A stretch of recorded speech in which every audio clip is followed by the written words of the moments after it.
Assalamualaikum warahmatullahi wabarakatuh. Sahabat sekalian, berita terbaru cukup menarik dan penting jadi pelajaran kita semua. Seorang wakil Bupati Indramayu yaitu Luki Hakim justru gelisah tidak karuan karena dia mendapatkan uang makan hingga 170 juta per bulan. Dia mengaku tertekan, kemudian memilih mengundurkan diri sebagai wagub. Wah. Ini satu langkah yang tidak populer dan biasanya tidak akan ditinggalkan oleh mereka yang memang menyadari atau menginginkan jabatan sebagai jalan untuk hidup mewah. Tapi Luki Hakim ini mengaku tertekan justru karena uang makannya sampai 170 juta per bulan. Kita lihat saja ini. Seperti dilansir oleh Okezon, ya. Luki Hakim mengaku mendapatkan uang anggaran konsumsi mencapai 170 juta per bulan. Dengan jumlah uang lumayan besar itu, Luki Hakim merasa tertekan selama menjabat sebagai wakil Bupati Indramayu. Luki menolak menerima uang konsumsi tersebut sejak setahun yang lalu. Saya tidak mau menerima anggaran makan minum karena menurut saya terlalu mewah. Saya sudah dapat gaji 50 juta lebih dengan segala fasilitas yang mewah. Ditambah anggaran makan hingga 170 juta per bulan, sudah nggak ambil lagi dari tahun lalu. Terang Luki Hakim saat ditemui di kediaman pribadinya. Nah, sahabat sekalian, ini memang agak berbeda dari kebanyakan orang ya. Saat orang membayangkan bahkan berjuang sekuat tenaga untuk mendapatkan jabatan, ini udah dapat jabatan, fasilitas malah ditinggalkan. Tetapi tentu saja ada makna pelajaran di sini. Mengapa Luki Hakim mengambil keputusan itu? Untuk uang makan minum seorang wakil bupati sampai lebih dari 100 juta per bulan. Di luar gaji fasilitas, padahal sudah dapat tunjangan listrik gratis, take home pay itu bisa sampai lebih dari 200 juta per bulan jelasnya. Luki kemudian memutuskan untuk mundur dari wakil bupati. Mungkin ini akan jadi bumerang buat saya, tapi merasa berdosa kalau tidak mundur. Malu saya ikhlas mundur sebagai langkah untuk memperbaiki diri. Enggak tahulah apa yang terjadi ke depan. Konsekuensinya, mungkin saya akan dihujat seluruh masyarakat di Indonesia. Itu lebih tenang daripada dengan segala kemewahan dan melihat semua orang yang saya bohongi memakan gaji buta. Lebih baik saya dihujat tapi mengakui kesalahannya, tandasnya.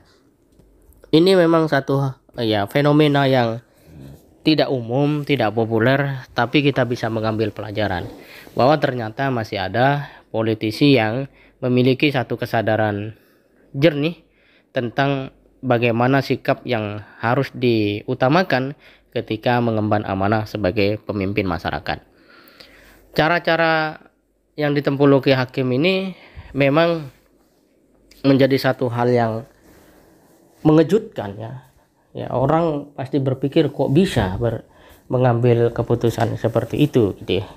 Tetapi inilah sebuah fakta dan sejarah bahwa ada orang yang masih memiliki kejernihan pikiran, masih memperhatikan tentang pentingnya masa depan, yang tidak saja soal dunia, soal 2024, tetapi juga soal akhirat. Tidak mungkin seorang Luki ini mengambil keputusan itu karena pertimbangan akhirat. Pasti dia berpikir soal itu. Yang kedua, hidupnya lebih dari cukup katanya. Ya, gaji ataupun tunjangannya saja sudah 200 juta, tambah uang makan 170 juta. Nah, kenapa Luki malu? Boleh jadi Luki ini ketemu masyarakat yang untuk makan saja tidak jelas. Lalu bagaimana mungkin dia sebagai seorang pemimpin, dalam hal ini wakil bupati, bisa makan enak ya? Katanya pemimpin rakyat, tapi rakyatnya sulit makan. Sedangkan dia bisa berfoya-foya dengan makan ya pada biaya 170 juta itu. Nah, mungkin terketuk di situ. Ada kesadaran pada diri seorang Luki Hakim, akhirnya dia melakukan proses penenungan dan pada akhirnya mengambil keputusan untuk mundur. Nah, mengapa mundur? Ya itulah tanggung jawab moral, itulah kesadaran. Dan tentu saja ini akan memantik banyak pihak untuk kemudian melihat, ya kemudian menguatkan secara sistem tentang bagaimana tunjangan-tunjangan untuk para pejabat itu. Oleh karena itu, kejadian ini penting untuk menjadi sarana kita belajar dan merenung bahwa kebahagiaan itu bukan pada soal uang yang banyak. Sekalipun kita semua membutuhkan uang. Moralitas, spiritualitas, intelektualitas, integritas adalah hal-hal yang secara substansial merupakan kerja-kerja hati. Ketika manusia hatinya masih hidup, maka dia akan bergerak pada arah kebenaran dan akan menjadikan dirinya sebagai teladan bagi masyarakat atau memberi manfaat besar bagi masyarakat. Tetapi ketika seseorang hatinya telah mati, maka jangankan kebenaran, dia melangkah ke depan yang lubang menganga di depannya dan telah diberi rambu-rambu, bahkan diteriaki dengan sebuah peringatan. Kalau hatinya mati, maka dia akan terus melangkah ke depan dan terjerembab pada lubang kehinaan.